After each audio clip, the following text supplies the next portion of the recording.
Hey everybody, welcome to another episode here on Bully Whispers, and we are here today to evaluate law number 3 of Robert Greene's 48 Laws of Power, Conceal Your Intentions, in the show The Wire. Now, while this law may be prevalent throughout the show, it's probably not to the degree you would think, considering the show covers crime, police, and politics, and there's no real perfect personification of the law in action.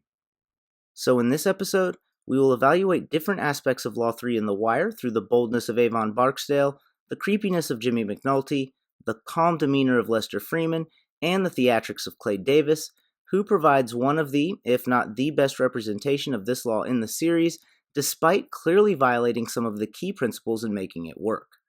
In dealing with the drug business, obviously a certain level of discretion is required, but within the context of the underworld, Avon Barksdale is terrible at concealing his intentions. He often wears his heart on his sleeve, and like most people according to Robert Greene, he's pretty much an open book. When he knows what he wants, he usually says so openly. What you got my 40, homie? And he doesn't use trickery or deceit, he just takes it, like with the street corners. Yeah, I ain't no suit-wearing businessman like you. I'm just a gangster, I suppose. And I want my corners. However, just like Greene warned, this openness leads to predictability. Barksdale gonna think we weak. Not coming out to claim what's ours. Police leave them corners, he's gonna be back out there. I know he will. Which ended up proving harmful to Avon. At this point, it's important to note that while Marlowe was slightly better than Avon at concealing his intentions, he certainly wasn't good at it. Now, he did manage to fool Prop Joe, but that's mostly because Joe didn't want to believe it, and he fooled no one else. All of the other co-op members saw right through him, as did Slim Charles, and Avon knew exactly what he was trying to do. You trying to get to the Russian so you can get a line to his people. You trying to get to the Greek motherfuckers because if you can, you want to cut Proposition Joe and all them other East Side bitches out to connect. Which leads us to what might be the only time that Avon was good at concealing his intentions. If you subscribe to the theory that Avon was setting up Marlowe when introducing him to Sergei, which I go more in depth in on my Marlowe versus Avon episode, then this would have been an excellent example. By concealing his true intentions under the guise of West Side loyalty, he got Marlowe to fall for his trap, which is something that Lester Freamon is good at, but we will get to him in a bit. The cop we will look at right now is McNulty. An example Robert Greene gives in the book, and I apologize in advance because I'm sure I will mispronounce these names, is of Marquis de Savine, a young noble who was terrible with women and desperate to win the affections of a beautiful young countess. He sought the help of famous courtesan Ninon de la Clones, who advised him not to pursue her, but to deal with her with a bit of distance and nonchalance. The courtesan advised him to show up in places she doesn't expect and to have lots of beautiful women with him, all of which would make him both more intriguing and appealing. It worked, and the countess began asking around about him. However, a few days later, when she had him over at her house, he reverted to his old instinct and told her he loved her. She excused herself and avoided eye contact the rest of the night. In that moment, everything he had done that had seemed cavalier and charming now just seemed ugly and conniving. At this point, given McNulty's history as a ladies' man, it may seem like we are about to dig into his love life, but we aren't. Instead, we will focus on his character as a whole and how the viewer's perceptions of him may change through the series. At the beginning of the series, it's very easy to view him as a maverick type who was devoted to the cause. He would ignore protocol, he would go outside the chain of command, he would do whatever he thought needed to be done, and was willing to get exiled to the docks to do so. Sure, he came to the wrong conclusions about some things, but who doesn't? After all, everyone is wrong sometimes. However, as the series progresses, we see more of McNulty.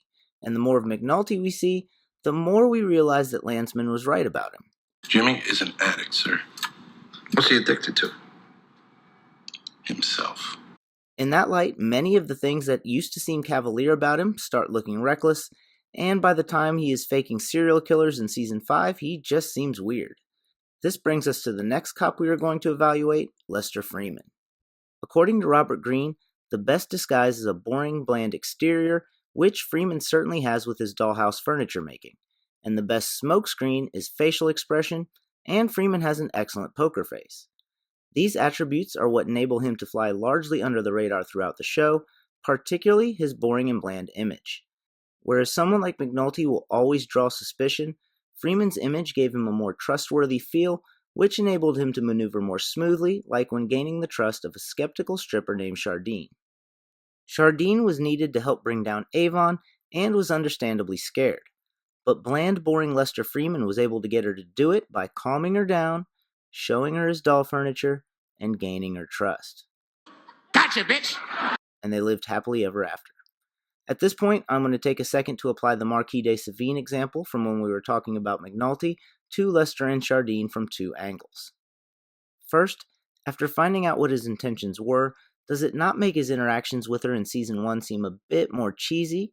And second, if he had done what Marquis de Savine did, well, maybe not profess his love, but if he had actually hit on her in that moment, would it have freaked her out like it did the Countess?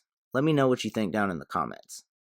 Anyways, the next character we will evaluate in terms of Law 3 lacks all of the things that Freamon brought to the table, yet is still one of the most effective practitioners of the law in the entire series, Clay Davis. He did not have a bland exterior, he was very facially expressive, and according to Greene, the best deceivers are not colorful, which he was to the point of bordering on flamboyance. Now, it's important to note here that Greene also says that if you have a reputation as a deceiver, which he does, then this will never work. However, sadly enough, this isn't as applicable to politicians in real life. If you meet a politician and don't automatically assume they have other agendas, then I've got a bridge for sale and you should hit me up about it. So how was Clay Davis so successful? By staying in school and eating all his vegetables. He was successful because he was good at using decoys, and he was able to conceal intentions by talking endlessly about intentions, just not his real ones. A prime example of this is his relationship with Stringer Bell. By talking endlessly about the HUD faucet, city contracts, and his 3-year plan, he put so many balls in motion that it kept Stringer off balance, despite the fact that everyone knew he rain-made people. When Stringer did go impatient, he was able to use little decoys like small checks and light bulb contracts to continue fooling Stringer a lot longer than he should have been able to, given how Stringer came up in the world. Well, thanks for watching this episode here on Bully Whispers. As always, like, comment, subscribe, and I'll see you at the next score. For those of you who've made it this far, thank you very much for watching, and to address some questions I have been receiving in the comments section, Boardwalk Empire episodes will be coming out shortly, followed by either Breaking Bad and or Peaky Blinders. I'll probably do a post to determine which one of those to do. However, I've also been asked a lot about doing Power Law episodes and Machiavellian episodes on Game of Thrones. Since that isn't really gangster related, it wouldn't go on this channel, so I just started up a new channel called Throne Theories. It doesn't really have any episodes out yet, but in that channel I will be covering Game of Thrones, so go ahead and check it out.